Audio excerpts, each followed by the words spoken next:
Good evening and welcome to another edition of the Monday Night Review on the Anglo-Italian podcast. You are joined by me, Adam, and unfortunately Rory is in Milan enjoying the Derby Madonnina. However, I am joined by two friends that will take us through all of the events and stories that took place over the weekend. And a bit like in the words of Matt Letizia, I'm sure he would be loving this, but the VAR ref was a Luton supporter. Makes you think, doesn't it? Well, I'm sure that was the Forest alternative this weekend. But let me start by introducing you to my friends here. So joined by Bermondse's bruiser of analytics. We welcome back onto the show Kieran from KH Analytics. So Kieran, nice to have you this evening. How are you doing, mate? Yeah, I'm good, thank you. Thank you very much for having me on. I'm looking forward to delving into the week's football. Yes, definitely. And obviously a lot more calmer than probably last time we had you on because Millwall are going to be in the Championship at least for another season. So, yeah, I'm sure you're really happy at that. But we're also joined by Andrea, the Fiorentina fan. I'm sure the shock of winning another game is starting to sink in for him. But it's glad to have him back on the show to talk us through Viola and all of Serie A as well as the other events. But more importantly, mate, how are you doing this evening? Yeah, well, good.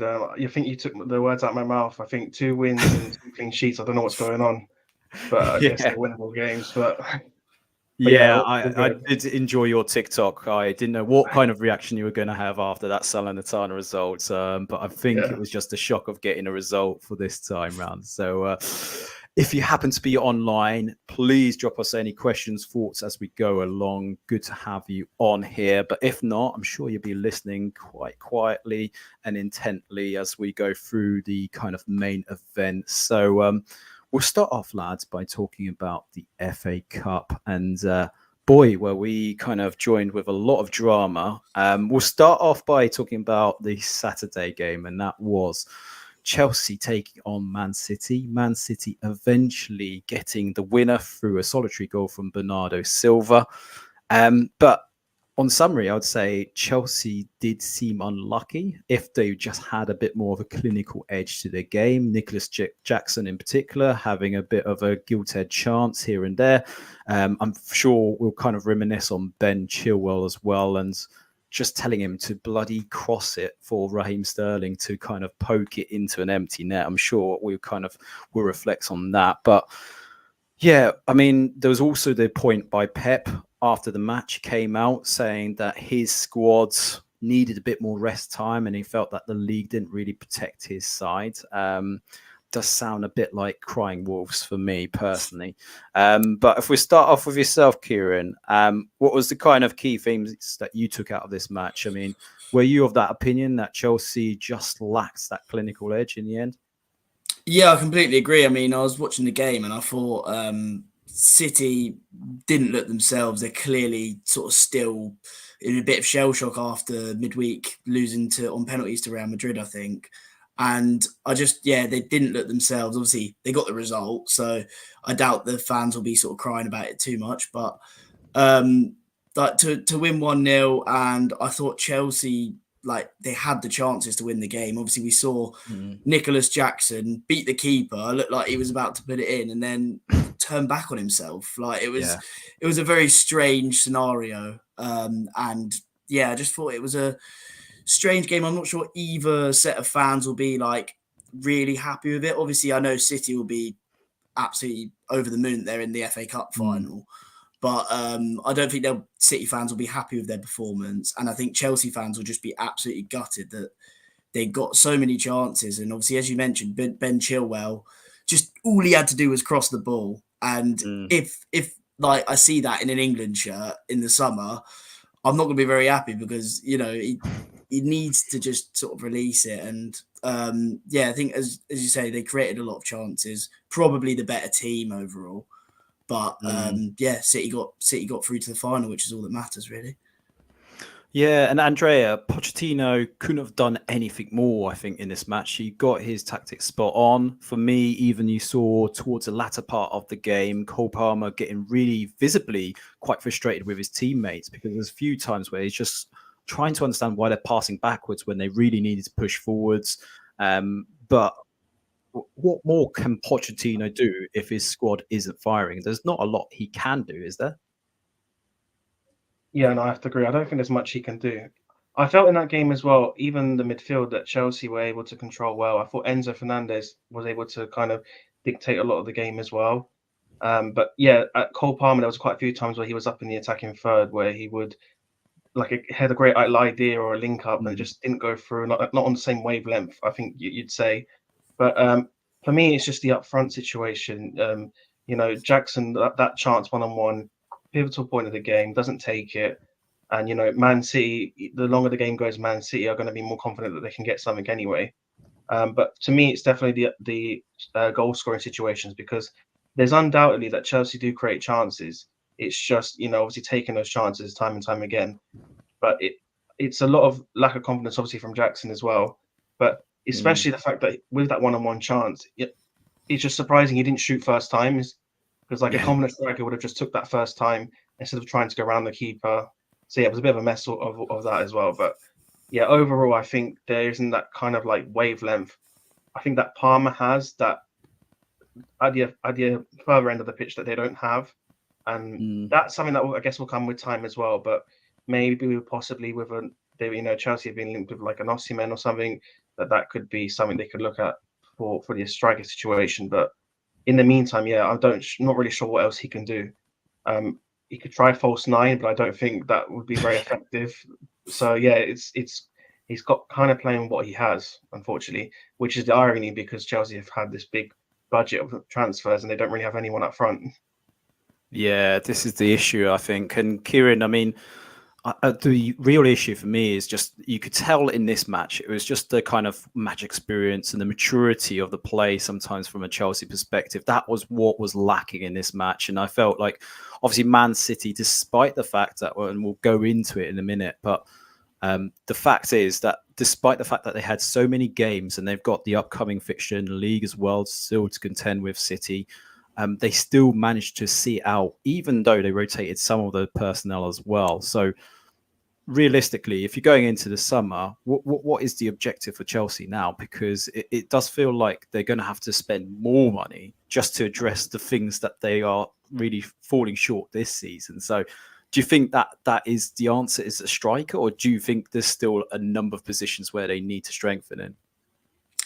I think so. I've watched quite a lot of Chelsea this season. When I've watched them, I've felt like their general players I've been quite impressed with a lot of players in that team. I've been quite impressed with Conor Gallagher. I think he's probably had the best season of his career. I think he's been quality. I like Madueke, and I think he can become a really good player. And obviously Cole Palmer has just been absolutely tearing it apart. But if I was to say, I definitely think that the main area that they need to strengthen in is a striker. I think there's maybe, with obviously Reece James being out quite a lot, they've got Gusto, but maybe another right back wouldn't go miss, and maybe another centre back as well, because they do seem to be a bit ropey when they're sort of playing it out from the back. I've seen a lot of times where Dizazi will give it away for a goal and things like that. But I think if I'm, Bowley looking into the summer, my main priority has got to be a striker, because they just create so many chances and look actually really promising going forward at times. And just sometimes, like you said earlier, they don't seem like they're on the same wavelength at times. So I definitely think a striker's got to be number one on that shopping list in the summer. Andrea, let's bring it to you then. Obviously, Pep, after this match, really made a big kind of cite to the fact that the league wasn't protecting their squads. He feels that, most leagues accommodate that. And you can see that certainly across Europe.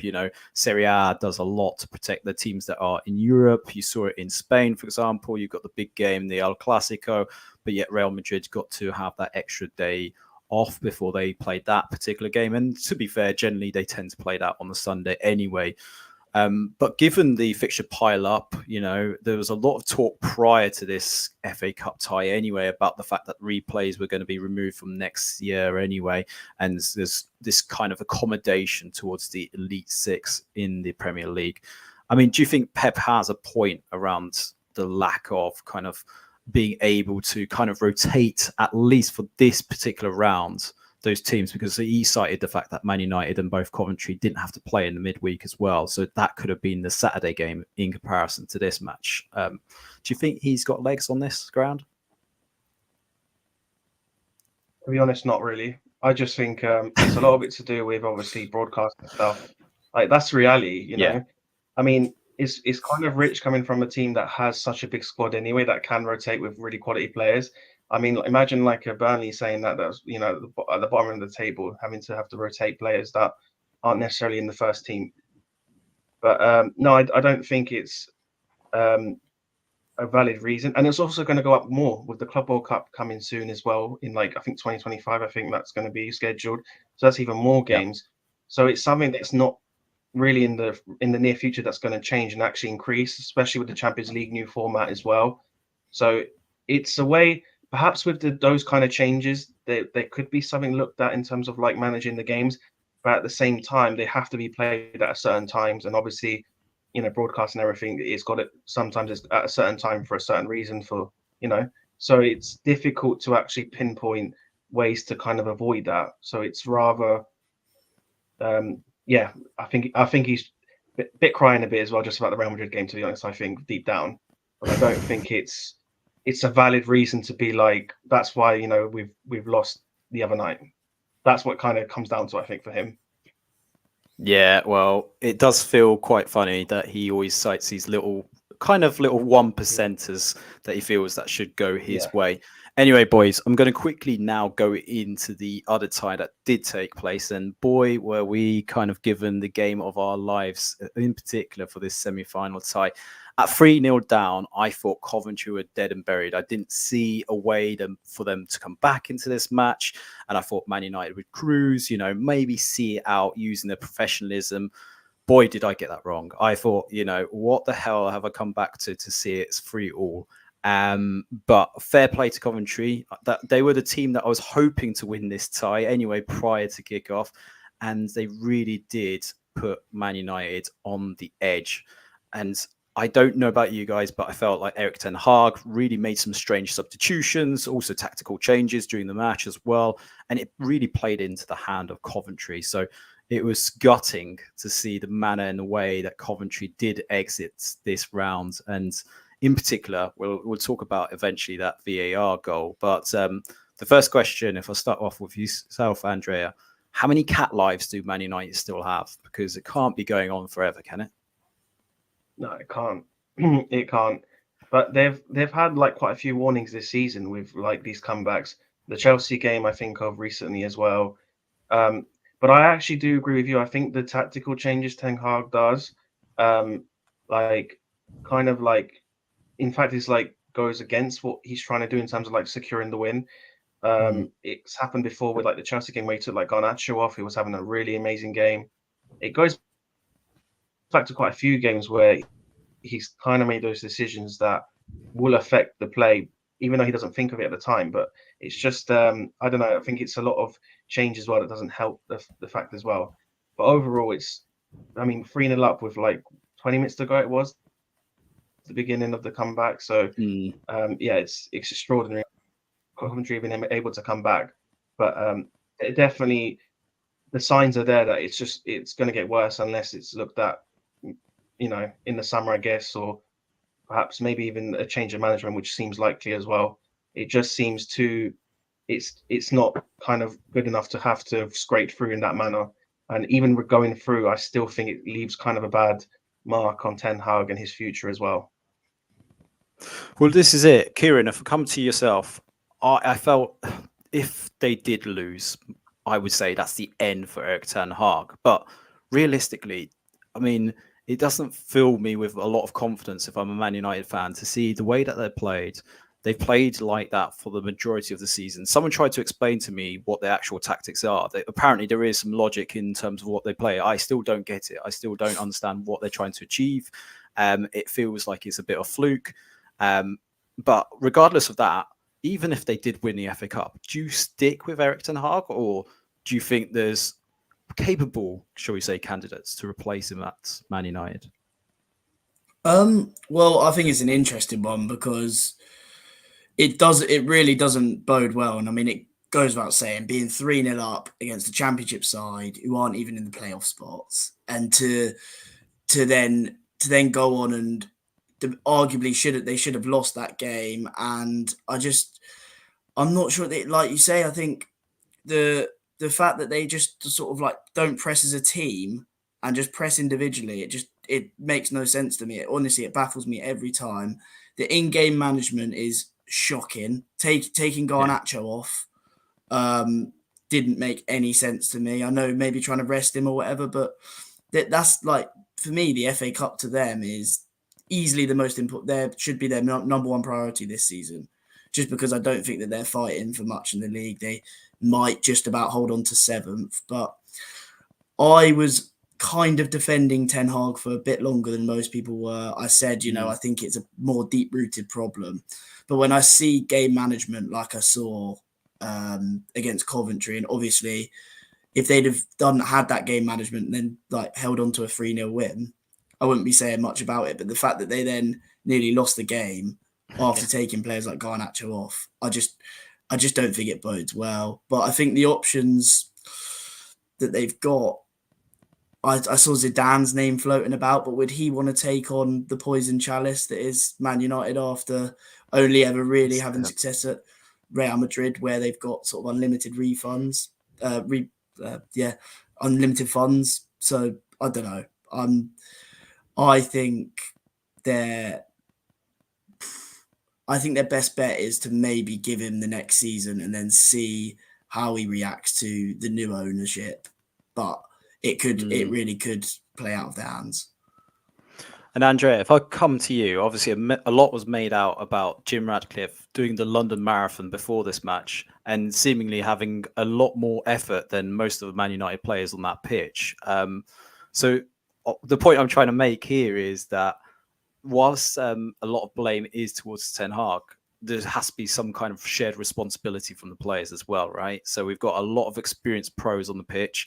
Casemiro arguably had probably his best game, and he was playing at centre-back, which I found quite odd, but clearly his legs aren't what they used to be, right? And that's probably more his natural positioning.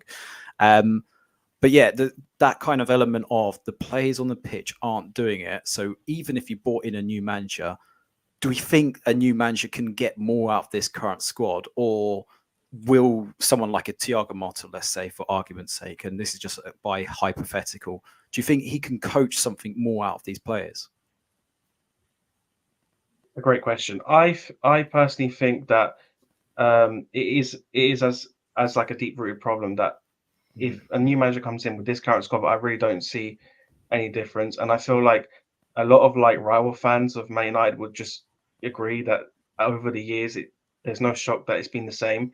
And I think looking at from a neutral point as well, you can see kind of the similar patterns, the similar themes throughout each seasons that are going wrong defensively, the pressing side of things, the cohesion of the team, the total performances, the comebacks of other teams. Because it's not just been the season; it's been the last few years since we can remember now, since Ferguson left. That there's always been this problem that they can't actually win games confidently at times. So there's definitely a big problem in that sense. The only thing I would think of is that I agree. I think maybe someone with a bit of an attacking flair style of management could like a Motta could make a big difference in terms of an initially kind of getting the best out of the players at least.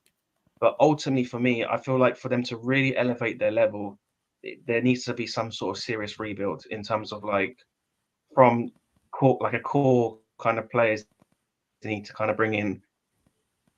Like you think of the Premier Leagues have gone past, like a Chelsea with JT, Carvalho, Makelele, they need kind of like that kind of installed in the team kind of thing. So that's kind of what they thought they had, but they haven't. And that goes back to obviously their spending has been really poor. Arguably, they've spent just as much, near enough as Chelsea as well, and over the years, and it's been a lot of them have been either sold or released, and that says a lot as well. So a lot of it does come to like the transfer negotiations as well. Well, one of those kind of highlighted figures, should we say, was Anthony and his cupping of the ears to the Coventry City players at that actual final kick of the penalty kicks. So there's 2 points I'm going to finally make before we kind of conclude the FA Cup. First one was obviously the contrast in behaviours between Harry Maguire, in particular for that moment as well, where he went to the Coventry City players to console them. But the main point was VAR. Obviously, a lot was made of that kind of stoppage time goal and the fact that obviously it was just by the finest of margins. Kieran, I know there's definitely a rant in you, so let's get it out of you now. VAR, is it ruining the game? In particular, I mean, for moments like that, I think that was so fine the margins, but I can understand why it wasn't given. Yeah, I mean, it's one of these things. I absolutely cannot stand VAR, and I'm so happy that as a Millwall fan we don't have it in the Championship. But ever since it's been introduced into the game, I think Europe wide, it's been like slowing the game down. Firstly, they're inconsistent as well, and just the decisions. Like, I do agree that Coventry goal was offside. Like, it was very slightly offside, but it just ruins the moment. And I get that, they have to give it when they've got the technology to give it, but I think it has really tainted with the game. And I just think, there's been so many moments. I mean, that one in particular, but there's been so many moments where I've seen, the fans go wild, and then it just all get shut down because of some silly man on a screen telling them that it's not a goal.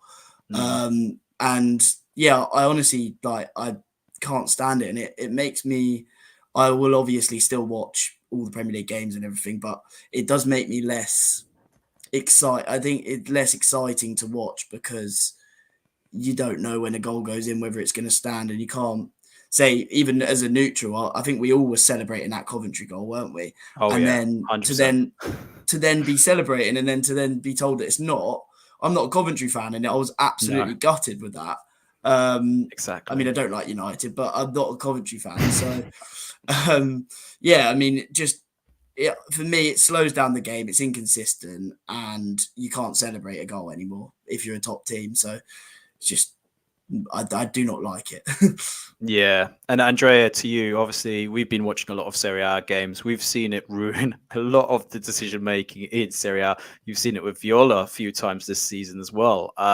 So it's no different no matter what league you're in. VAR still creates that controversy. And obviously, it just hasn't really provided clarity that I think many thought would happen. I mean, do you see any kind of positive light for VAR in the future?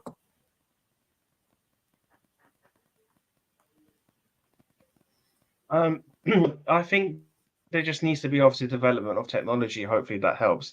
Like, maybe in the future there could be some sort of like automatic kind of like offside system that could detects it straight away, so we don't have to go to VAR. I don't know if that's possible. That's just like an idea. But like, I think that the technology over time might start to help in terms of like the development and obviously the success we see on the pitch. But then at the same time, I do feel like it is quite necessary because we do see some dreadful decisions given, like penalties.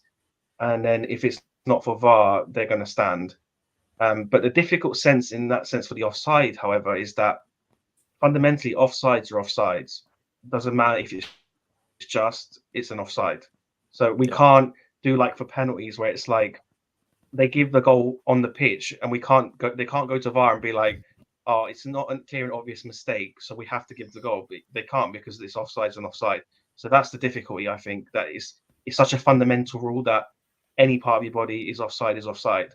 So the only way they can change that is kind of distinguishing that, but then that gets a whole new scandal of like, well, if he's only an inch, he's not off, but he's off because it's still an inch. So it would be a whole mess. So fundamentally, that's not going to change. So that's where the problem kind of lies.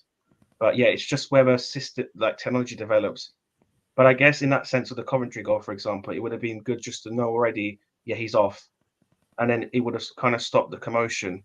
But I guess obviously that maybe come with time. But certainly for this perspective of like VAR in general, I do think it does have its good value. I know it, as a person who's seen it, obviously we've seen football before VAR, and you miss how smooth it used to be. Of like, you knew it was a goal, it was a goal, like nothing was going to question it. But ultimately, it does help in certain situations. So maybe it's trying to find the right balances in each situation.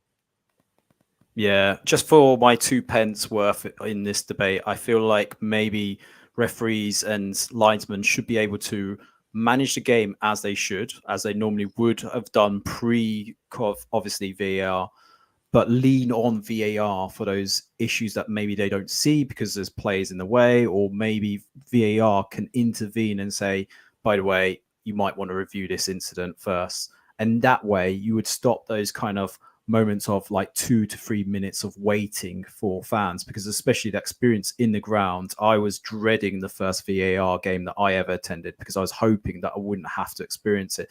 But that is dreadful to kind of, in the stadium, you don't know what the hell's going on. Even the players don't know what's being communicated. So it feels like there's a lack of transparency, and it almost feels like we should be kind of leaning on this technology to help us out, or at least get the officials to assist that game in that process, but almost take a little bit of a left field approach and maybe just bring it back a bit, let the referees kind of manage the games, and maybe we might see a more natural game to it. But we'll go from that controversy, because we are now going to go into the Premier League and we're going to talk about VAR conspiracy, because Nottingham Forest, within 15 minutes of their game against Everton, came out with a statement on their social media account. So I'll read this statement, because if you haven't, I don't know where you've been, but let's just put it out there. This was quite controversial anyway.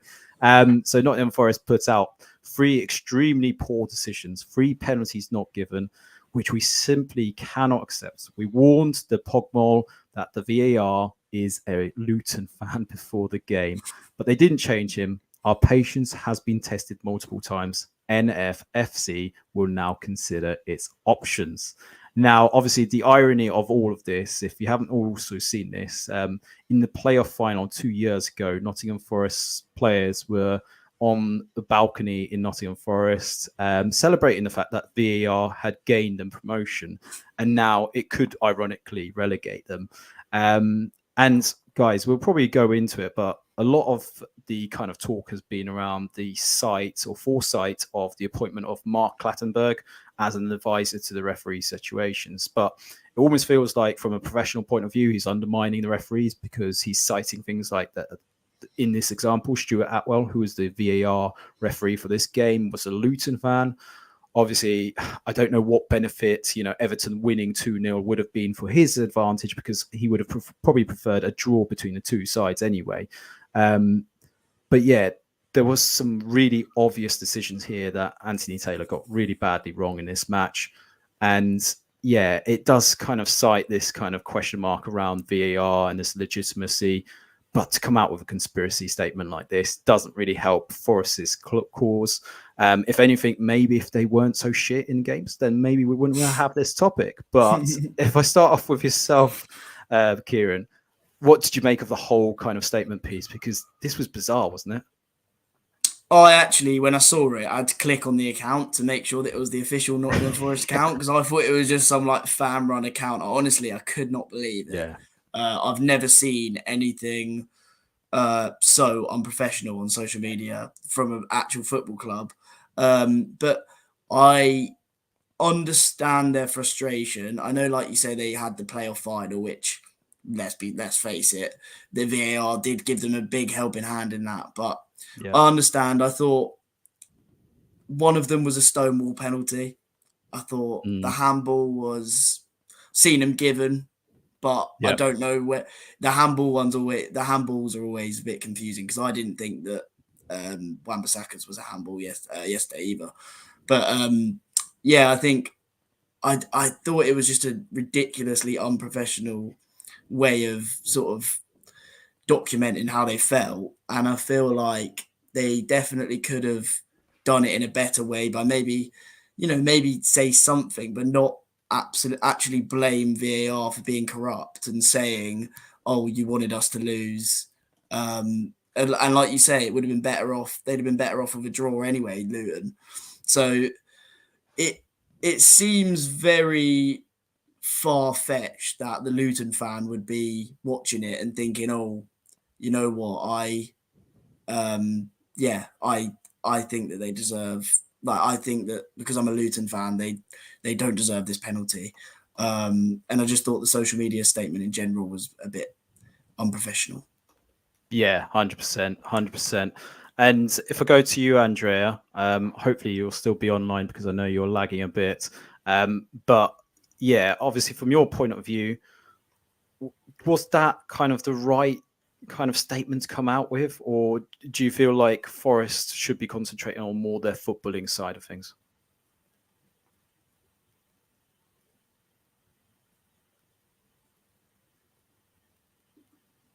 Okay, I think Andrea cannot join us unless so go on. In terms of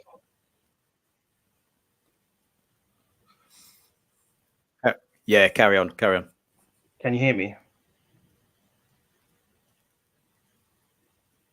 Oh, I was just saying that. Yeah, no, I do think, as I agree with Carl, that that the whole kind of statement was very fan like, let's say. But I think, to be honest as well, I feel like then I saw the coverage of like Sky's Mafia, like that's what they kind of said. And again, for me, that kind of like made it like it makes them worse for saying it like that, because I feel like that's kind of like just joining in with what they were saying. So I thought it was a whole mess in general. But overall, I think it wasn't the greatest of statements.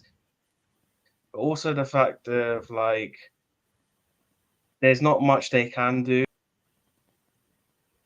So unfortunately, Andrea has just dropped out there, but we'll continue this chat. And Kieran, obviously, the main thing that I want to actually do is give credit to Everton as well, because there was two superbly taken shots, one from Takore and one from Alex McNeil as well. And that also gives Everton a bit of momentum, considering the kind of points deduction they've had this season. On top of that, trying to maintain their status.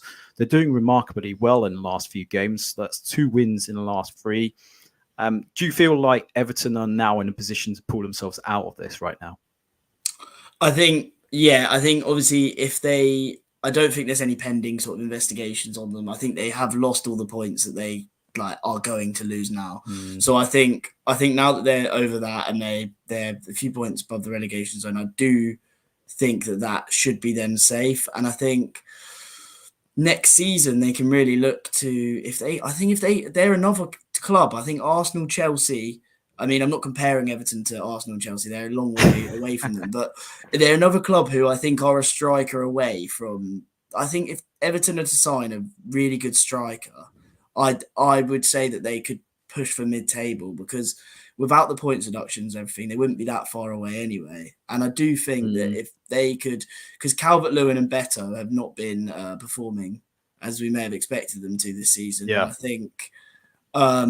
think if Everton were to sign a striker, I think they'd be in a lot of better position. I think the job that Sean Dyche has done since he's come in has been a bit undervalued, because I do think he's had limited resources, had to deal with big points deduction, and I do like Sean Dyche, and I think he's done a great job. And I think if they sign a striker, they can challenge next season.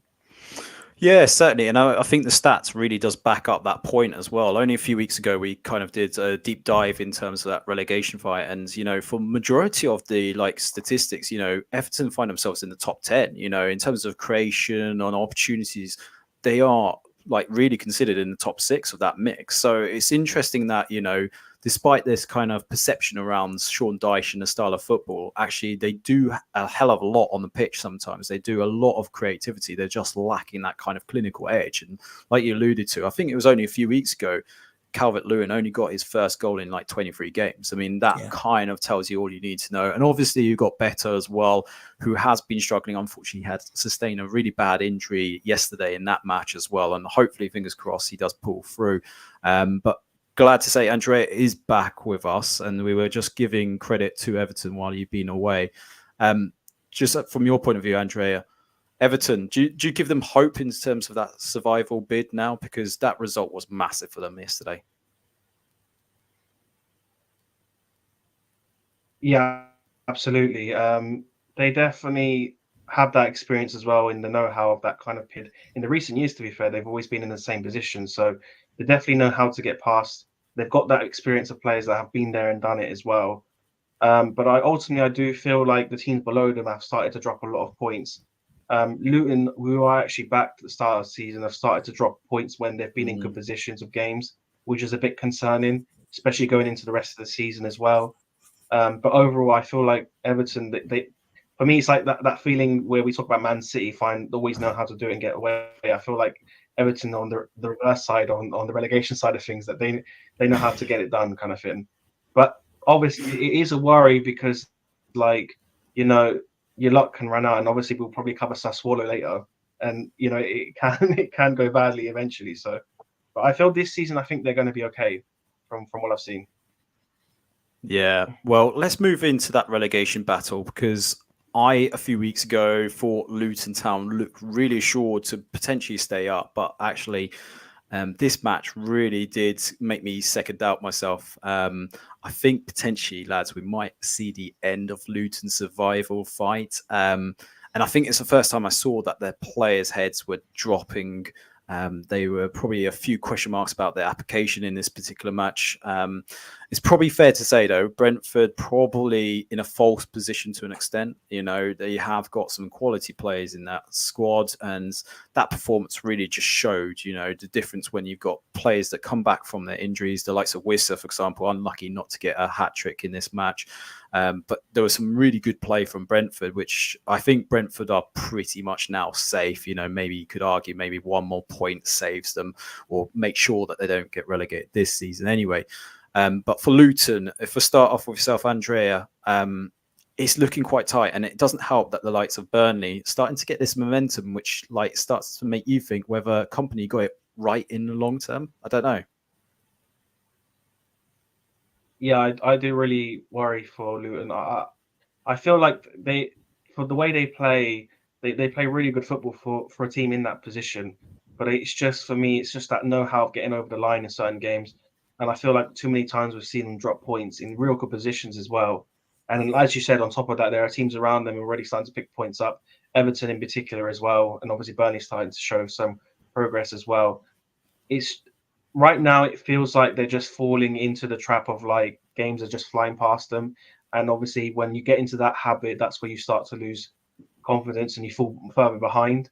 But yeah, perhaps maybe they win a game, kind of the confidence comes back. I don't know. But ultimately right now, I just feel like, I don't know about you guys, but I feel like they're just starting to get in that trap of like losing games and not kind of getting out of that kind of cycle where games are just going to fly by and they're not going to recover in time. And Kieran, let's move into Burnley, because they did themselves a real good chance of keeping up and staying up in this league. They got a magnificent 4-1 win against Sheffield United. I mean, that's probably not saying a lot because Sheffield United have been generally terrible this season. But you have to give it to Burnley. They've started to pick up some results. Now, I'm looking at their upcoming matches. It's not looking too favourable for them because they've got an away match against Man United next Saturday. And then the following weeks, they've got a home match to Newcastle, away to Spurs. And then last day of the season, this could be an interesting one, at home to Nottingham Forest on the last day of the season. So it certainly gets spicy. Do you expect Burnley to turn it around and maybe get, let's say, 6 points out of those last 4? Well, I can definitely. I think it'd be a very Man United thing to do, to drop points against Burnley from being 3-0 up.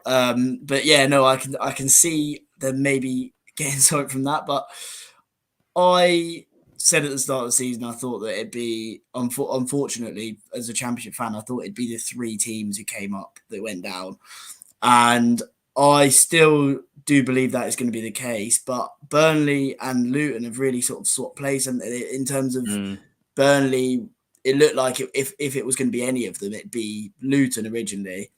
They were winning games, looking better. Ross Barkley was playing some incredible football, but Burnley recently I've been like really impressive. And against Sheffield United, they were, I mean, as you say, Sheffield United haven't been brilliant, but Burnley really sort of showed that they were levels above Sheffield United. And I think probably going back sort of 5-6 weeks, we'd have said that those two teams were on par with each other, both sort of out of it and not showing any signs of wanting to stay in the league.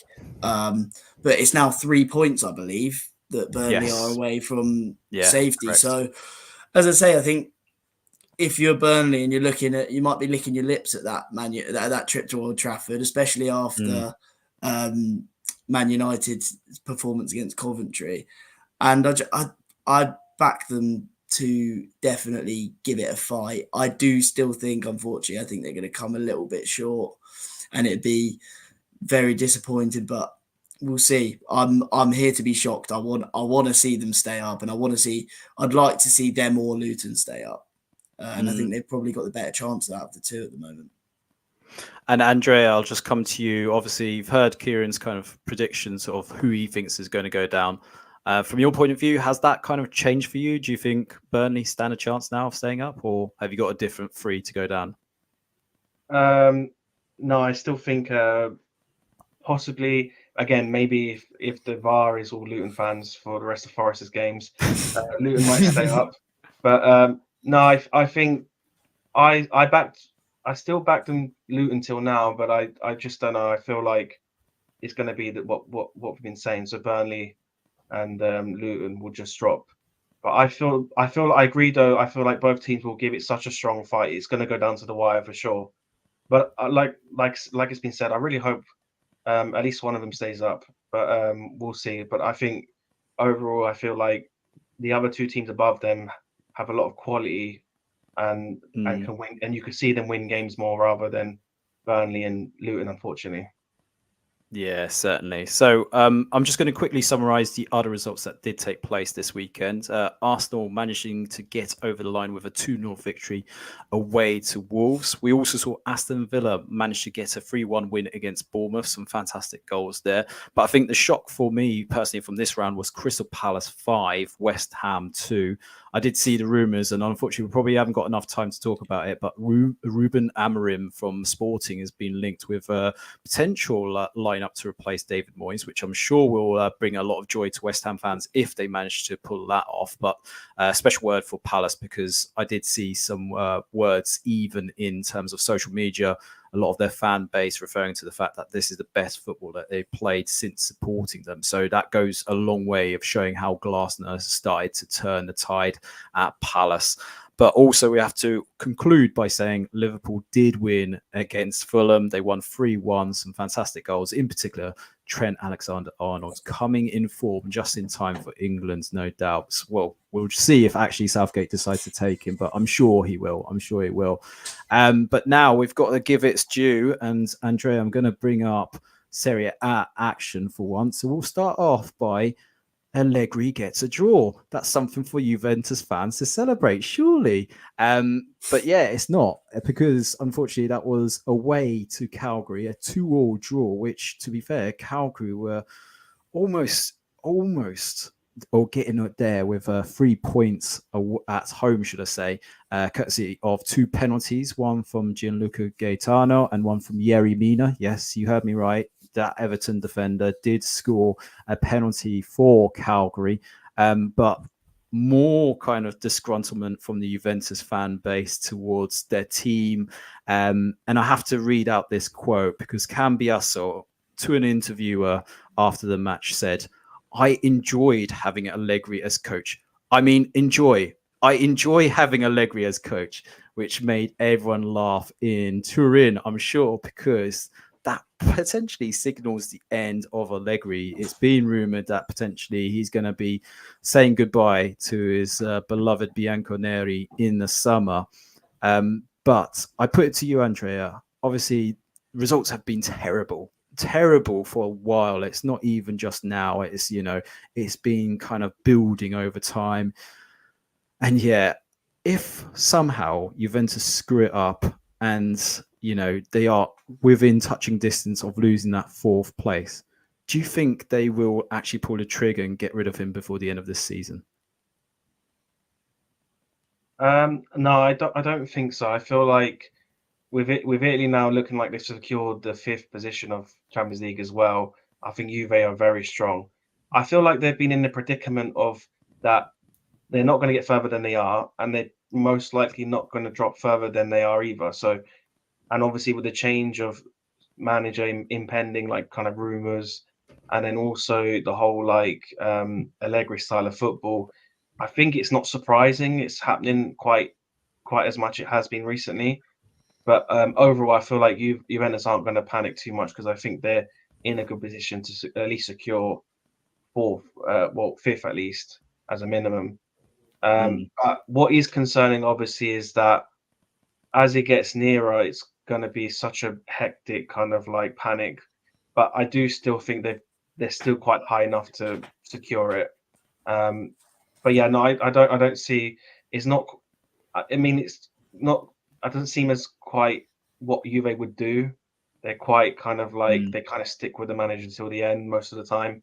But if it was like a Napoli, then I'd probably say yeah.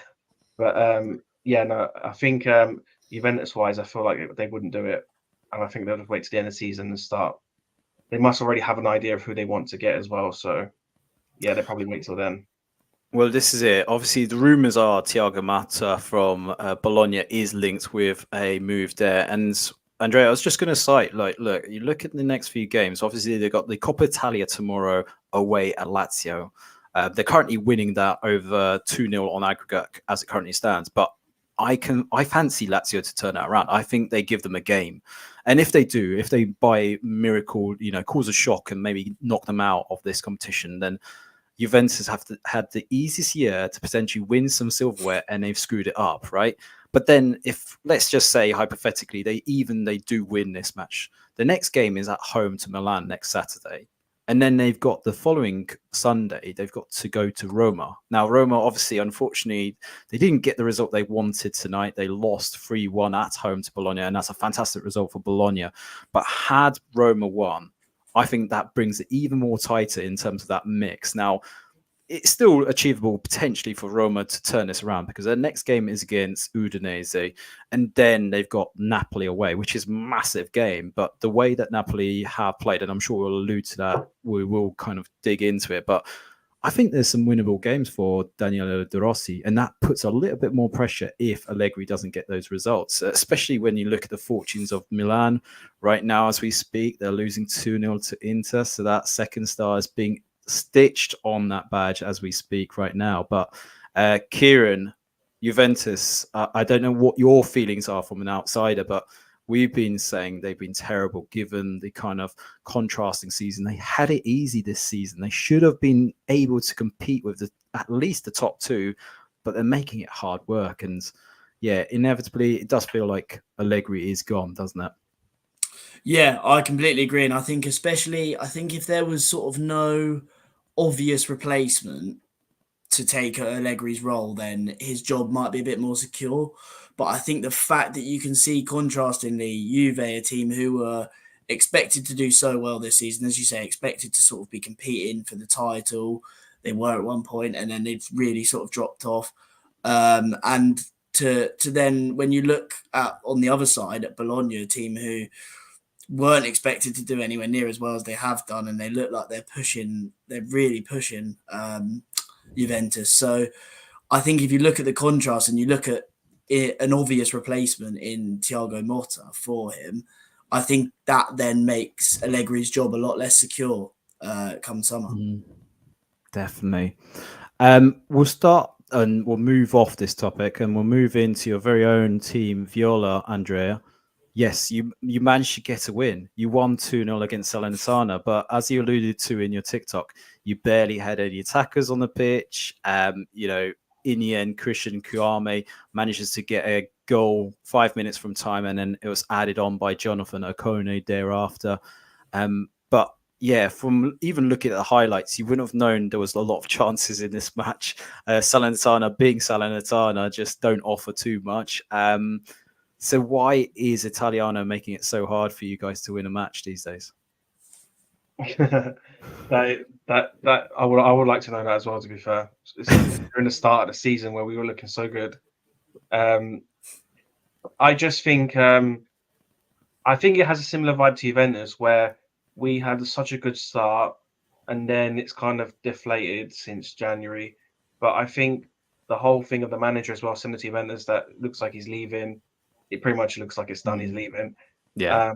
He's not going to care too much about the league, let's be honest, if he's not going to stay. And he's got 2 cup competitions. He's going to say, he came out recently saying that, but he cares about all competitions, which is clearly not true when you're picking a squad for Salernitana that had no recognized, attack. Gonzalez, Beltran, Belotti weren't there. Like, yeah, that doesn't convince me that he cared about that game. But stylistically is the key element for me. I think it's still kind of the same kind of predictable setup where a lot of it's coming from out wide crosses, setting up Baraghi, who can't cross a ball to save his life anymore. He used to be able to do that. We used to score a lot of goals with him doing that, but he can't do it anymore. So yeah, it's very I think that's the issue. We've become so predictable that even a team like Salernitana could easily hold off Fiorentina for a long period. Yeah, but the game was terrible. Honestly, I don't know what happened. I think I looked up and I saw the goal and I was like, oh, we scored. And I was like, wait, we scored. Like, nothing was happening. Like, my head was just like in another world because it was just completely it was not football. It just flew by. But yeah, no, it's definitely a lot of factors, but I think it's a lot to do with as well that he's leaving and he's just going to put all his eggs in the 2 cups, which again, we've been fortunate to get to as far as we have. Yeah. So, and we've got the big game Wednesday, so it better pay off for Wednesday, let's say. Well, yeah, I was going to say he made hard work of Victoria Plzeň in that Europa Conference League match. It was just incredible how he didn't manage to see it off in the 90-minute spell. But genuine question, I mean, if Italiano does leave this season and he manages to win one of the cups, whether that be the Coppa Italia or Europa Conference or maybe even both, do you think fans will reflect on his time and actually maybe credit him for what he's achieved? Or do you think, because of what he's kind of developed in terms of stylistic football, it's not going to be appreciated till maybe centuries later? That's the reality that I can't fathom either, because I actually think even if he won both, I still wouldn't look back being like he's done a great job. I just think in 3 years we haven't been consistent enough. We've all this reign, we've won 2, lost. I've gone through this all the time. We probably would. Yeah, exactly. The point is, you know what I mean? Like, there's always been this inconsistency throughout his reign, and last year we had an easy run, and I think this year we have an easy run as well. And I mean, Maccabi Haifa, Victor Plzeň, and now Club Brugge in the semi-final. Like, we should be getting to the final.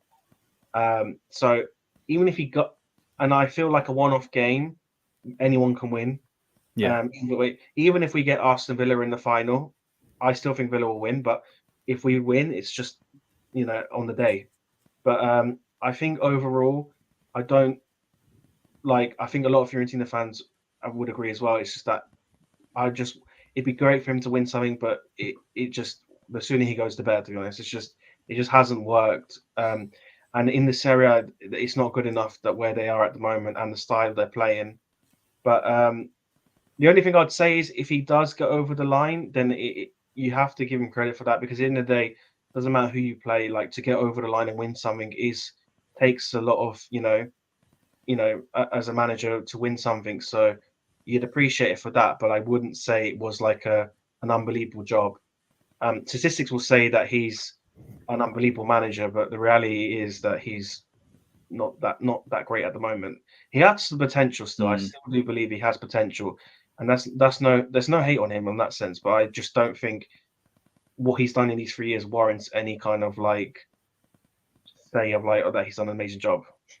Yeah, no, definitely. I think the talks of him joining Napoli as a replacement just baffle me still, to be fair. Yeah. I don't know where Napoli are getting that from, whether they just De Laurentiis is using him as a backup kind of thought rather than maybe a first choice. But yeah, I think Italiano won't be kind of fondly thought of in Florence, that's for sure.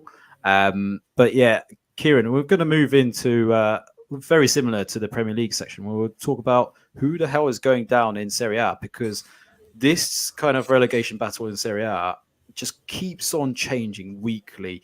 And despite me and Andrea trying to predict it some weeks ago, it continues to change.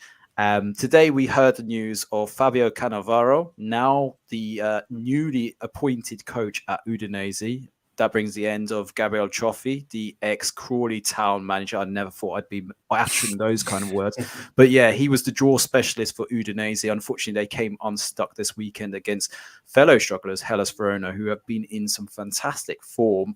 Goal here by Davide Coppola even. He's a local-born kid who's done quite well and got the winner here in added time as well.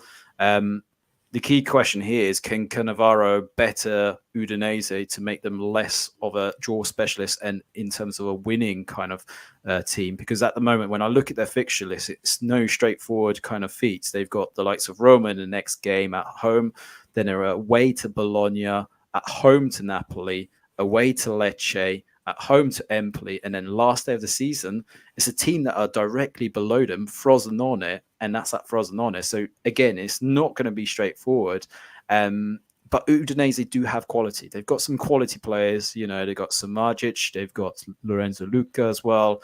You know, they've even got Festa Eberseli on the left-hand side, who can have some really good games. So they've got some quality players, but it feels like this was the trends that they missed out on, because everyone else has replaced their manager apart from Udinese, and now they've started to pull that trigger and bring in Fabio Cannavaro, which is a bit of a gamble, isn't it? Right? Yeah, I think it's a massive gamble from them, and I think looking at sort of the other teams starting, especially this weekend, like everybody around them's picking up points, especially just above the drop zone. So obviously you had. Apologies if I mess up the name, but Lecce, Yeah. Lecce, there we go. They obviously got a massive win for them, and they seem to now be out of it. Don't want to speak too soon, but they're looking the 13th, and they're looking like they're getting out of it. And then obviously Cagliari come back from 2-0 down against Juve to draw 2-2. That's massive for them. And I just feel like, as you say, everybody else sort of switching up their style, switching up their manager. I feel like it might be too late for Udinese. Obviously, Cannavaro, we've got the Ballon d'Or winner, great footballer, but as we know, that doesn't necessarily turn him into a fantastic manager. No. And I think, is he the right appointment? I'm not sure. And will he keep them up? I don't think so. I think the teams around them have started to pick up too many points. You'd hope for their sake that they get a new manager bounce, and then that sort of can see them off for the rest of the season. But I do fear for them. You know, losing an absolutely massive game against Hellas Verona. That for me was a big turning point, I think. And you know, we'll see if they can bounce back under the new manager. But for me, I think the writing may be on the wall. Yeah, and Andrea, I mean, to that point, do you think Udinese saw what Roma did with Daniele De Rossi and thought, we need a bit of that, even though, you know, Fabio Cannavaro in his last spell as manager for Benevento, those famous switches from the south, he got them relegated from Serie B. I don't hold a lot of hope for this particular appointment, but if there's anything that potentially he might do is shore up that defense potentially. That's the only thing that I can think of, is potentially makes them a bit more solid at the back and sees them through over the line just to stay up. But in my prediction a few weeks ago, I actually had Udinese to go down. I had them to get relegated out of this league. And that was purely because I did that kind of accumulation of just looking at results and seeing who would win those results. And it spat out and said Udinese were going to get relegated. When I'm looking at that kind of fixture list, I don't know how many points they get out of that run. I struggle to see it, even against Frosinone. I think Frosinone probably just edge it slightly. But that would be horrific for Udinese if they did get relegated, right? Yeah, absolutely. I think as well as the fact that they're quite a modern team in Serie A in terms of owning their own stadium as well. That they've brought a lot to Serie A as well. I feel like it does give like kind of that what you said, like that the Rossi kind of feel. I guess a new manager at this point, but Cannavaro is someone that's going to be talked about in Italy as always. So having him already gives a spotlight on Udinese. So maybe that's what they kind of go with. And kind of a change of manager a few games to go could make a big impact. I personally don't see it because I agree. I feel like his manager experience hasn't been great. But it's a big ask, like you said. I think with the fixtures they have as well, it's going to be quite daunting for them to even like get past a few of those games. So overall, I don't see. I think they've done it too late as well.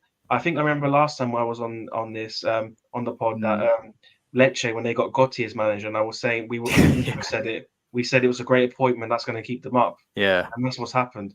And I think that's a pivotal time. It was a real good time to do it. And I feel like with 5-6 games to go, to throw Cannavaro in there in the deep end, you're asking a lot from someone who hasn't got the experience. Yes, he might build some sort of morale and have an eye on the team, but it doesn't necessarily work all the time. So yeah, it's a bit concerning, but I don't see it. I don't see them staying up. If we stay with you for a minute, Andrea, obviously the big results come out of this weekend from a relegation point of view was Lecce. They secured a 3-0 win against Sassuolo. Sassuolo, a team that I felt that they've been on borrowed time for a while now, it's fair to say. But Lecce, that's a massive result. And Sassuolo just really displayed how you don't defend. That's how they actually just saw this game out. They just defended really badly. They're going to be picked on in the summer. I can guarantee a lot of their players will be picked off from them.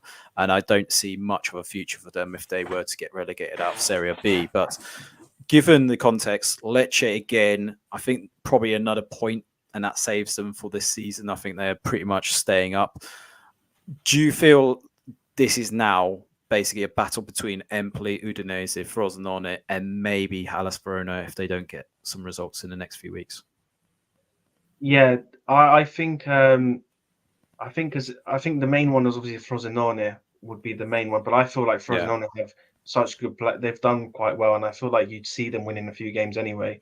But yeah, no, I feel like they're still in the mix, these teams. But overall, I still think the Sassuolo, like you called it from a while ago. To be fair, you did see it happening. Yeah, the whole Sassuolo.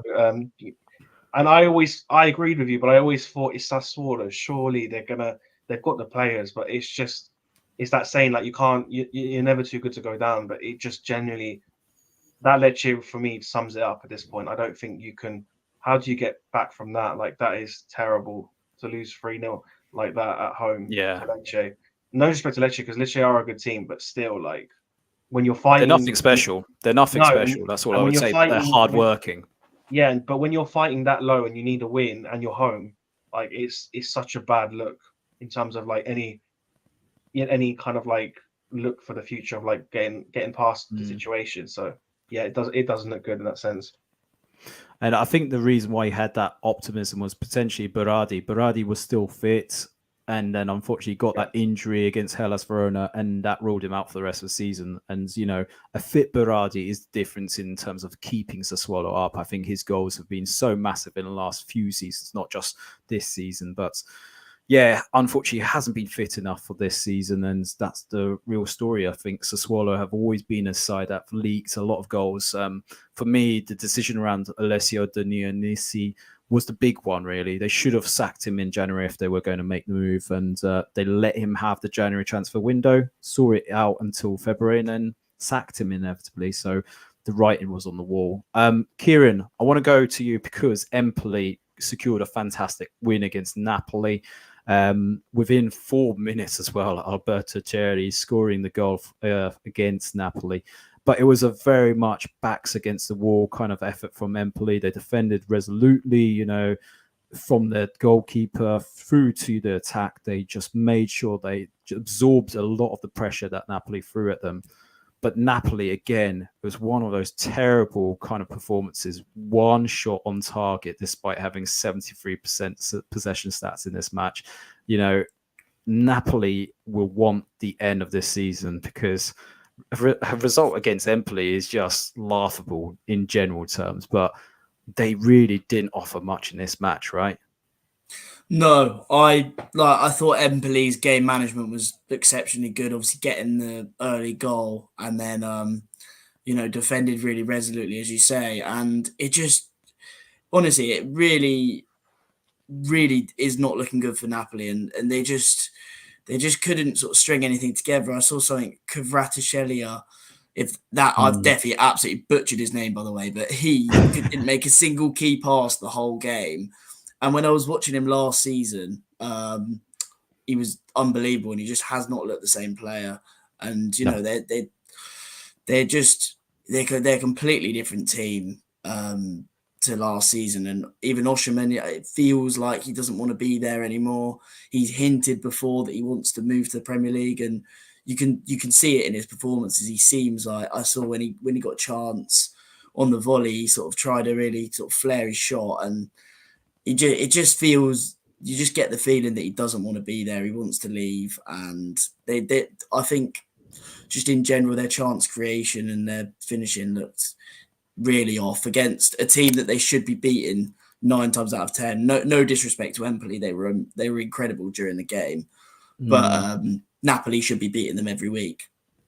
Yeah, 100%. And Andrea, just get a final thought on this. Napoli, where do they go in terms of their kind of team in general? I mean, it does feel inevitably there'll be another new manager installed, but this is a whole new rebuild for the squad, right?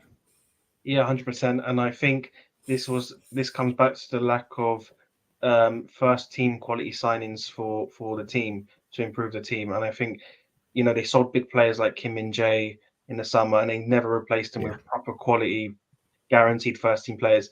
It's the key thing. When you win something, that first team needs to improve somehow, even if it's just 1 or 2 players. And that's really come to bite them. And that's something they need to address this summer to get back to at least where they were before in terms of at least Champions League places. But yeah, they need definitely quite a few key positions, and the whole Osimhen. Hopefully, they can sort out the whole Osimhen saga out quite quickly, so they can look at a replacement quite early on as well. But kind of spend it wisely as well, but ensuring that they do improve, and not kind of buy kind of players who are just going to be like squad players, or who could offer something. They need kind of guaranteed first team players installed into that team. Let's quickly then do a quick roundup of the Serie A games while I kind of build up for the inevitable announcements, and you'll know what I'm talking about in a minute. But Genoa lost at home to Lazio. A solitary goal by Luis Alberto was enough. Luis Alberto, Andrea, he's such a strange character. Last week, he was saying he no longer wants to stay at Lazio. And then after this goal, he points to his badge saying, I am pure Lazio. I want to stay at the club. That was such a weird situation. I mean, do you think many clubs will be in for him this summer? I still think so. I still think there's a really good player there, and he's a very unique player as well. Whether or not it will be a bigger team than Lazio, I'm not too sure. But I definitely feel like he still offers something, and he's still got quite a few years in him still to offer something as well. I don't think he's that kind of old in terms of the end of his career kind of thing. So I do feel like he could offer something. And certainly he's very good on set pieces as well. So he has that value as well. But yeah, I'm not sure where he'd go, but I do think he's certainly someone who would still add something valuable to a team. Yeah, I've always felt that it was a player under him. There was something about him. And, I always thought it was maybe some sort of beef that he had with Sarri, but clearly it was much more bigger than Sarri. It's clearly something else. And that came to light last weekend. So, yeah, inevitably, I'm not too sure whether I would take him now as things have just come to light, shall we say. Otherwise, on Sunday, the other results, Torino drawing 0-0 with Frosinone. So nothing really much to say there. And then Monza losing at home to Atalanta 2-1. Goals from De Ketelaere as well as Torre, and a solitary goal from Monza from Maldini. But inevitably, I am still holding on. I thought that would be enough chat for us to see something inevitably be announced. I don't want to go too premature because you know what I'm going to say. But as it currently stands, Inter are currently winning against AC Milan 2-1. I can see both Denzel Dumfries and Teo Hernandez have both been given a red card. We are entering the 5th minute of injury time as we speak. So I'm literally waiting. I'm hovering over this kind of little banner that might say that Inter have got another badge or another star to be added to the badge, should I say. I'm still waiting for it to be confirmed. I'm hoping it gets confirmed so we can quickly talk about it. But whilst we do that, guys, let's talk about Inter season. How incredible has it been? If I start off with yourself, Kieran, what's been the most impressive thing about Inter this year? I think defensively they've looked incredible. I mean, the way they've recruited, and Pavard has been excellent for them. Dumfries has been, he's just been sent off. So, I haven't been watching the game, obviously, but overall, I really like Dumfries, and I think he's a great sort of attacking fullback. But I think defensively, they've looked exceptional. And then also, I just think in general, the game management of Inzaghi is just crazy. I think I really hope he stays at Inter just because, I think he's a phenomenal manager. But if he does, get maybe linked, I've seen him linked with the Barcelona job and other things. So if he does go there, he's going to do an exceptional job wherever he goes. And Inter have just been exemplary to the league. They've been phenomenal, and they deserve that. They deserve that badge of honor. Yeah. Andrea, I mean, that is a genuine question. Inzaghi, I mean, he's probably achieved as much as he possibly can, with the exception of maybe the Champions League with this squad. And he was so unlucky not to have achieved that this season. It was just the fortunes of a penalty shootout, right?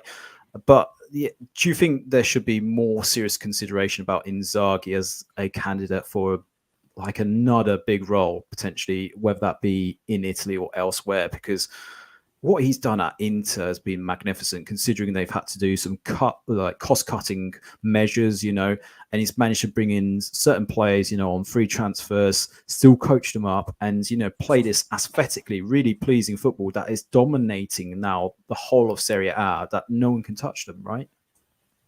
100%. I think he's done an unbelievable job, and I don't think the Champions League shouldn't define his what he's done at Inter. I feel like what kind of clearly shows it as well is that Conte beforehand did a good job. And I feel like Inzaghi had that team, but like kind of a core of the team, but he changed it in his own way and made it his own. And it's his clear identity. He's done it with Lazio. He's done it with Inter now for these past few years. I just see by your face, I'm pretty sure Inter have won now. But, do you know what? I was just going to say, look, David Calabria got a sending off as well. So he's been sent off just prior to this as well. So I have no idea, but I cannot wait to watch the highlights of this match. But just so everyone knows, Inter are now confirmed as champions of Serie A. So well done to Inter. But carry on. I was just saying that each team, like the Lazio as well, I think was very impressive, and he's done it with Inter as well. He makes it his own. You can see the clear system, the style, and like you said, because the misconception is with this formation, you think Inter aren't the most attacking team, but they really are. He somehow makes this formation into a very attacking flair side, and it's really interesting to watch. And considering it's 3 centre backs as well, the formation. But I just think he's elevated Inter to such a high level now. And I think you're right. I don't think he could take them any further than he has. And the Champions League, even if he doesn't win it, I don't think it's going to affect, because I feel like he's at that high point. And I definitely think a big team should consider him. Whether or not he leaves, I'm not too sure, because I feel like he's in such a good position. It's like Guardiola at Man City, for example. When you're in a good position, you've built such a good team and system and cohesion, it's quite difficult to leave it. So, it'll be interesting. Yeah, it does feel like that kind of situation where a bit like Spalletti had last summer, right? Because you could stay there and potentially defend that Scudetto, but for the amount of years he's put in a lot of tears, effort, and sweat into this role. He's turned that team, there was a lot of skepticism. I remember when he was first appointed, a lot of the Inter Milan fan base weren't keen on him because they saw him as just being this guy that did respectively quite well at Lazio, but nothing ever more than, say, a Coppa Italia. You know, they didn't see him as the manager that would naturally get maybe more titles than potentially like a cup. And that's what he was kind of stigmatized. He was stigmatized as being just a cup manager. And he's managed to break that spell for once. And this season has really been the pinnacle of his career so far, you know, getting that Scudetto. They were so unlucky in that Champions League final last season against Man City. It's just the fact that they faced Man City and they also had a defender called Romelu Lukaku who stopped them from actually scoring on that day as well.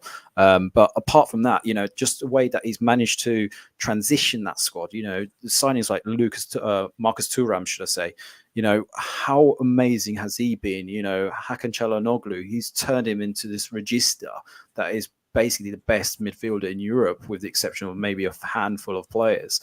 You know, I've just been blown away by how he's evolved this team. And, you know, on this actual live stream, we're actually saying this as Inter are marked as champions of Serie A. So I think we should just end it there, right? Because I'm sure we'll kind of let that digest and maybe think of some more. But if you have been watching with us live stream right now, thank you for joining us. You know, it's been really appreciated.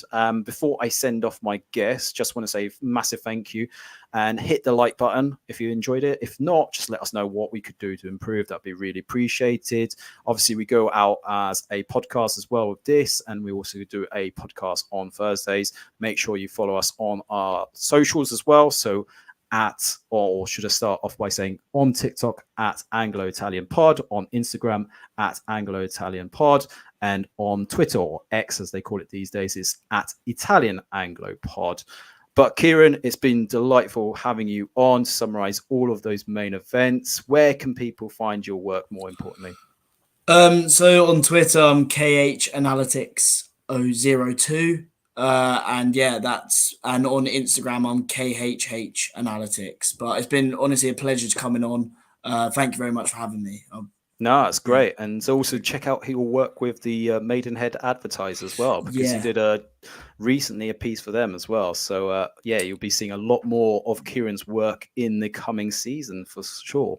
And Andrea, as ever, great to talk Serie A with you as well, and your beloved Viola. Where can people find you? Yeah, so on TikTok as the Fiorentina fan. So yeah, enjoying that as at the moment. Normally do my lives on Wednesday nights, and then do lives on when Fiorentina play their games as well. But yeah, if you can catch me on there as the Fiorentina fan on TikTok.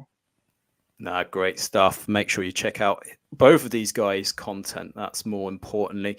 But for now, I'm going to cap it off by saying, Inter, you are champions of Serie A. Well done. Ciao, ciao, everyone. Have a great evening, whatever you're up to. Thank you very much. Ciao, ciao. Take care.